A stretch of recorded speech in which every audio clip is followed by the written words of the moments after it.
Welcome to Prince Shortened House, exercise number 29 and 30, Sir Kailash Chandra, 140 words a minute. Ready? Start. If you scan the history of the railways in this country, you will see that it was the presidency towns Bombay, Madras and Calcutta that determined the pattern of our railways as well as of our industrial and economic growth. The British, when they landed in this country, established trading centers called forts. In Chennai, it was Fort St. George. In Kolkata, it was Fort St. Williams. And in Mumbai, it was merely a fort, and there was one in Surat also. It is these trading establishments which determined the pattern of government, the pattern of administration, and every other pattern under the British regime. They constructed the railways, they established the industries, they located their armies with reference to these three presidency towns. This idea of the presidency towns determining the pattern of our social structure, industrial advancement and the system of our railways will persist. That is the mental lag that is hampering the vision of the Planning Commission, the Railway Board and the Railway Ministry. Sir, once I happened to travel from London to Rome by train. Another time I had to travel from Moscow to Leningrad by train. Nowhere did I find on the continent of Europe lines of varying breadth. It is all a uniform gauge, so it is in Russia it may be 6 feet there. In America, in every industrial advanced country, you find that the gauge is uniform. This very country which ruled us, namely the United Kingdom, had inside its border a uniform gauge, but they inflicted three systems of gauge on India. They thought that that would perpetuate that it is called their domination, or in the negative sense that it would impede the industrial and economic growth of India. Secondly, it would make India always the customer and purchaser of lines and locomotives and rolling stock from the United Kingdom. In the old days, I am told it is the government which built the broad gauge line, and it is the private companies that took to this meter gauge and the narrow gauge. Though they may not have had the distinction of private and public sector in view then, it now appears that what the so-called public sector then did has been good, and what the private sector then did has been to our disadvantage. I would appeal to these agencies to introduce a uniform gauge throughout India. In this connection, it will be interesting to note the talk of the Honorable Railway Minister about the schools, primary schools, higher secondary schools and high schools for the Indian Railways. If you examine the previous speech of the Railway Minister and also the working report of the Railway Board, you will find that the same figure is repeated every year. I have examined the figures and I find that this year only 16 schools have been added, out of which 13 are primary school, 1 is higher secondary school and 2 are middle or high schools. Instead of saying that they have been able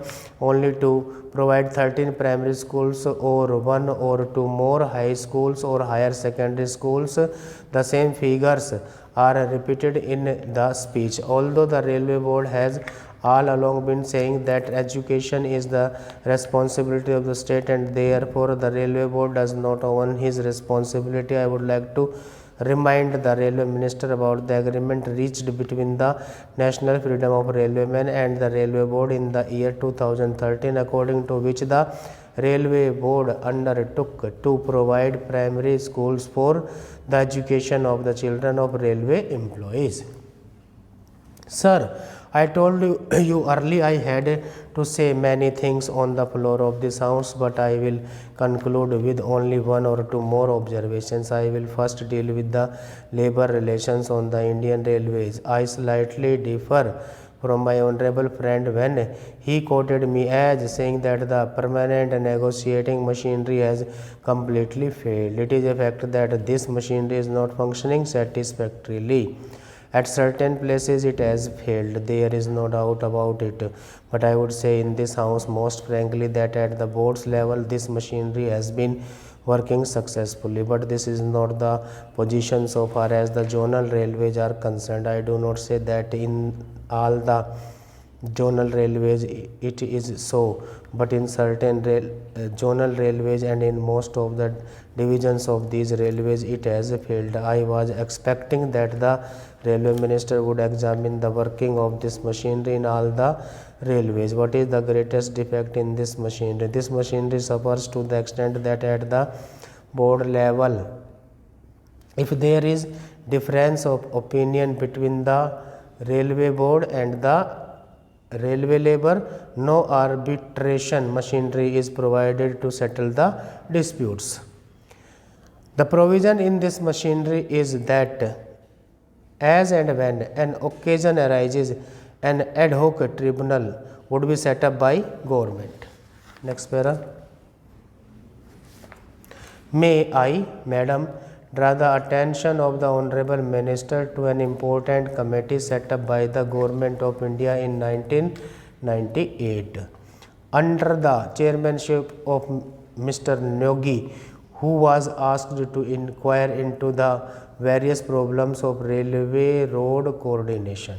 Their preliminary report appeared some time ago and it was even circulated to all the state governments for their opinion. But to my regret, I have to say that the work of this committee has been very much hindered as a result of the indifference and, may I say, careless negligence on the part of the state governments in as well as on the part of the ministry concerned in taking up this question, and in pursuance it is so that we may be able to have a clear and comprehensive picture of the transport situation in the country.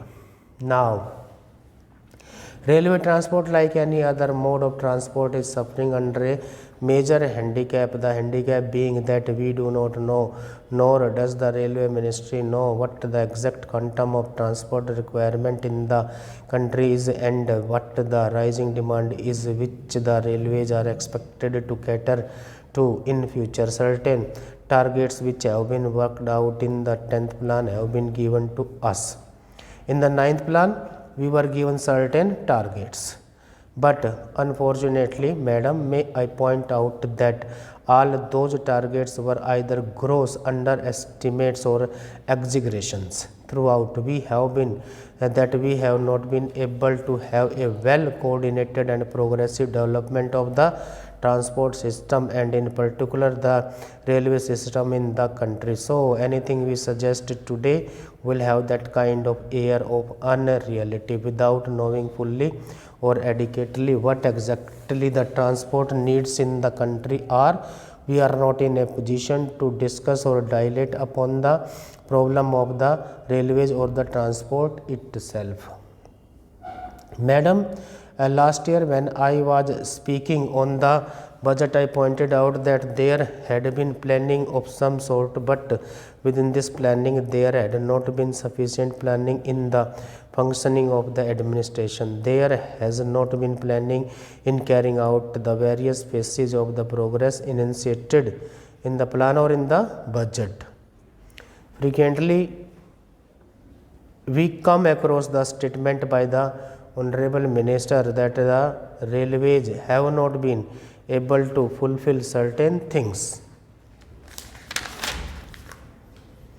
I went through the pages of the budget papers and also the speech of the minister. I came across this significant expression: whenever there are failures or shortfalls in performance, we are told that these are mainly due to unpracticable factors or factors beyond control.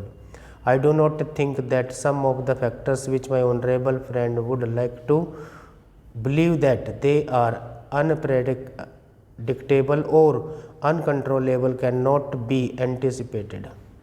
For instance, I may draw the attention of the honorable minister to one important fact, that is, we have been supplying since some time past empty haulage for a long distance to collieries, to steel factories and so on. We are told that this empty haulage is unavoidable, that we have to find empty wagons to steel factories and collieries to carry raw materials or perhaps coal and the like. So, for a long distance we find wagons going empty, but if there had been a research cell or an organization in the ministry to find out ways and means of utilizing these wagons fruitfully by avoiding bottlenecks in between, we could have solved the transport difficulty to a certain extent. I do not want to be told by the minister that this is a physical impossibility. Even in the advanced countries of the world, every movement of wagon, coach and engine is planned before it is put into operation. It is unfortunate and tragic that in this country, after a decade of planning, we have not been able to think in terms of planning while executing the works. Now, in regard to some of the general problems of the railways, I would say first of all that the rise in demand is so great that we have to be prepared to provide not only adequate but also effective transport facilities to our people. I need not tell the house that the railway transport system in general is greatly dependent on interdependent on the general economy of the country. But during the last one decade, either has been one significant factor that has to be appreciated, that is the demand for transport is increasing at a faster rate than the rise in the national income or the rise in production in any sector or in any industry. This is a factor that has not been adequately appreciated. Even if it has been adequately appreciated, no attempt or sincere effort has yet been made to carry out the fulfillment of the needs of all the sectors of our economy. Stop.